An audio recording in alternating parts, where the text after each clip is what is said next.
జాతీయవాద జర్నలిజానికి అసలైన వేదిక నేషనలిస్ట్ హబ్ ని సబ్స్క్రైబ్ చేసుకోండి. నోటిఫికేషన్స్ కోసం బెల్ ఐకాన్ పై క్లిక్ చేయండి. నమస్తే, welcome to Nationalist hub. Yogi Adityanath UP ముఖ్యమంత్రిగా పదవి బాధ్యతలు చేపట్టి దాదాపు 7 ఏళ్ల కాలం గడిచింది. 2017 నుంచి 2023 వరకు యూపీలో మాత్రమే జరిగిన ఎన్కౌంటర్ల సంఖ్య సుమారు 10,000. దారుణమైన నేరాలకు పాల్పడిన 200 మంది నేరస్తులను కాల్చి చంపాయి యూపీ పోలీసు బలగాలు. 75,000 నుంచి 5 లక్షల రూపాయల రివార్డు ఉన్న గూండాలను మట్టుబెట్టింది యోగి సర్కారు. ఈ మొత్తం ఎన్కౌంటర్లలో ఎక్కువ భాగం మీరట్ రీజియన్లోనే జరిగాయి.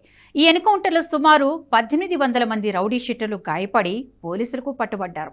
యూపీ అంటేనే నేరస్తులకు కేర్ ఆఫ్ అడ్రస్గా, క్రైమ్కు అడ్డాగా మారిన చోట గూండాలకు, గ్యాంగ్స్టర్లకు, మాఫియాలకు నిలువనీడ లేకుండా చేస్తున్నారు యూపీ సీఎం యోగి ఆదిత్యనాథ్. 2017 నుంచి 2023 డిసెంబర్ వరకు మీరట్ రీజియన్లో జరిగిన ఎన్కౌంటర్ల సంఖ్య సుమారు 3,953గా తేల్చింది యూపీ ప్రభుత్వం. మీరట్ రీజియన్లో అక్రమ ఆయుధాల తయారీ చాలా ఎక్కువ. కోడి పందెల్లో వాడే కోడి కత్తులు, దేశంలో టైలర్లు వాడే కత్తెరలు తయారయ్యేది మీరట్లోనే. ప్రాచీన కాలం నుంచి ఆయుధ తయారీ రంగానికి మీరట్ ప్రాంతానికి చాలా ప్రాముఖ్యత ఉంది. లంకాధిపతి రావణుడి అత్తమామల ఊరు కూడా మీరట్ అంటారు. కొన్ని ధార్మిక ప్రదేశాలను అందుకు ఆధారంగా చూపుతారు. 1987 మీరట్ మత ఘర్షణల తర్వాత సామాజిక వాతావరణంలో క్రమంగా మార్పు మొదలైంది. నేరస్తులు, షూటర్ల సంఖ్య పెరుగుతూ వచ్చింది. 90వ దశకంలో దేశ వాణిజ్య రాజధాని బొంబాయిలో చెలరేగిన మాఫియా సామ్రాజ్యానికి షార్ప్ షూటర్లను సరఫరా చేసిన ఘనత కూడా మీరటిదే. తొలిసారి యూపీ సీఎంగా యోగి ఆదిత్యనాథ్ ప్రభుత్వాన్ని ఏర్పాటు చేసిన తొలి 10 నెలల కాలంలో యూపీలో రికార్డు స్థాయిలో ఎన్కౌంటర్లు జరిగాయి. 2017 మార్చి నుంచి 2018 జనవరి 31 వరకు 10 నెలల్లో మొత్తం 1,100 పోలీస్ ఎన్కౌంటర్లు జరగగా అందులో 34 మంది నేరస్తులు ప్రాణాలు కోల్పోగా 265 మంది గాయపడ్డారు. మొత్తం 2,774 మంది పేరు మోసిన రౌడీ షీటర్లు అరెస్ట్ అయ్యారు.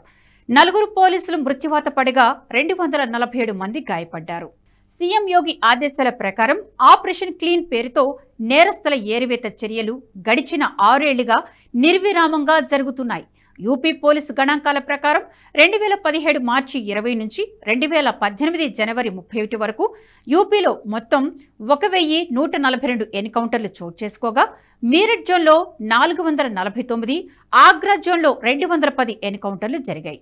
196 ఎన్కౌంటర్లతో బరేలీ జోన్ 3వ స్థానంలో ఉండగా 91 షూటర్లతో కాన్పూర్ జోన్ 4వ స్థానంలో ఉంది. యోగి ఆదిత్యనాథ్ రెండవసారి అధికారంలోకి వచ్చిన తొలి 100 రోజుల్లో గ్యాంగ్స్టర్ చట్టం కింద లోకల్ మాఫియాలకు చెందిన 200 కోట్ల విలువైన 582కు పైగా అక్రమాస్తులను సీజ్ చేశారు. 100 రోజుల్లో 525 ఎన్కౌంటర్లు జరగగా 5 గ్యాంగ్స్టర్స్ హతమయ్యారు. 425 మంది క్రిమినల్స్ గాయపడ్డారు. 68 మంది పోలీసులకు గాయాలయ్యాయి. 1,034 మంది క్రిమినల్స్ ను అరెస్టు చేశారు. 2016 నుంచి 2023 వరకు దేశవ్యాప్తంగా 1,013 ఎన్కౌంటర్లు జరిగాయి. ఇందులో ఎక్కువ భాగం యూపీ, ఛత్తీస్గఢ్ రాష్ట్రాల్లోనే జరిగాయి. ఛత్తీస్గఢ్లో మావోయిస్టులు, భద్రతా బలగాలకు మధ్య జరిగిన ఎదురుకాల్పులో సుమారు 191 మంది చనిపోయారు. వీరిలో అధిక భాగం మావోయిస్టులు కాగా సుమారు 10 మంది భద్రతా బలగాలకు చెందిన వారు. యూపీలో 2017లోనే సుమారు 117 ఎన్కౌంటర్లు జరిగాయి. 3 భద్రతా సిబ్బంది మరణించగా మిగతా వారంతా మోస్ట్ వాంటెడ్ హిట్ లిస్టులో ఉన్న గ్యాంగ్స్టర్లు. అస్సాం 50, జార్ఖండ్లో 49, ఒడిశాలో 36, జమ్మూ కాశ్మీర్లో 36, మహారాష్ట్రలో 26 ఎన్కౌంటర్లు కేవలం గడిచిన 6 మాసాల్లో చోటు చేసుకున్నాయి. యోగి ఆదిత్యనాథ్ అధికార బాధ్యతలు చేపట్టిన వెంటనే యూపీ పోలీసింగ్పై దృష్టి పెట్టారు. శాంతి భద్రతలు అదుపులో ఉండకపోతే రాష్ట్రానికి పరపతి ఉండదని భావించిన యోగి సమర్థవంతంగా పనిచేసే మెరికల్ లాంటి అధికారుల బృందాన్ని ఏర్పాటు చేశారు. శాంతి భద్రతలు అదుపులో ఉండడానికి, రౌడీ షీటర్లు, గ్యాంగ్స్టర్లు, అక్రమ ఆయుధ డీలర్లను అదుపు చేయడానికి ప్రత్యేక ప్రణాళికను రూపొందించే పనిని సదరు బృందానికి అప్పగించారు.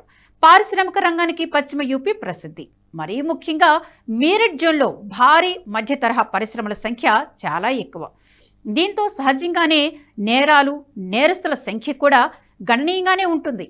మీరట్ బ్యాంకులో లావాదేవీలు ఎక్కువగా జరగడం, పెద్ద మొత్తంలో నగదు తరలింపులు ఉండడం, బడా పారిశ్రామికవేత్తలు తరచూ తమ పరిశ్రమలకు రావడం జరుగుతూ ఉంటుంది. దీన్ని అదనుగా చేసుకున్న నేరస్తులు పశ్చిమ యూపీని తమ నేర సామ్రాజ్యానికి అడ్డాగా మార్చుకున్నారు. పారిశ్రామికవేత్తల కుటుంబ సభ్యులను కిడ్నాప్ చేసి డబ్బు డిమాండ్ చేయడం, లేని పక్షంలో హతమార్చడం షరామామూలుగా మారింది.